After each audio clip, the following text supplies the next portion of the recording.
Os amantes do vinilo teñen unha cita este sábado en Ribeira. Durante toda a xornada a Praza de Vigo dará cabida á primeira edición de Xiradiscos, unha feira que pretende poñer en valor este formato aínda descoñecido pola xente máis nova.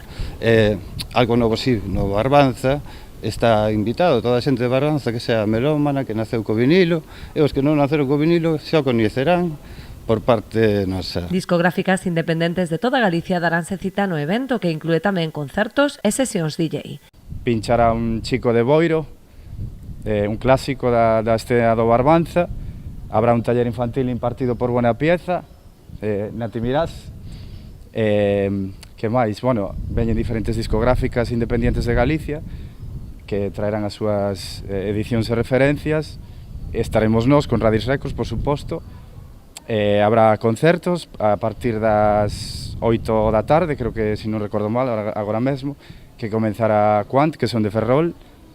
Logo, a continuación, tocarán Sanford Music Factory, que nos representan a nós, tamén a Radis Records. Logo, despois, pincharei eu e pincharán el. Os organizadores buscan ademais converter esta feira nun punto de encontro familiar, polo que se desenvolverá un obradoiro para nenos. Xeracionalmente, a xente que viviu o vinilo agora son pais.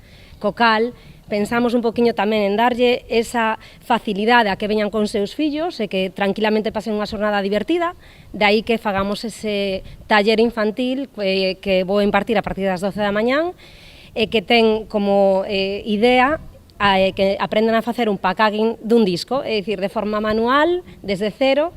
Creemos que é un xeito tamén divertido de que aprendan e que coñezan o formato. O Concello de Ribeira colabora coa organización desta cita, que corre a cargo de Smart Studio, Radis Records e Buena Pieza. O obxectivo é darlle continuidade en futuras edicións, polo que agardan unha gran afluencia de público. Que apunta a que ese sea un éxito, a que nos dan bo tempo e que, bueno, que isto poida coller unha continuidade e que si en anos venideros pois se pode ir mellorando, pois o Concello de Ribeira penso que ten que apostar pola súa xente, polas iniciativas que presenta a súa xente, sobre todo xente como eles, que, como ben digo, son grandes emprendedores e ao lado desta xente onde temos que estar.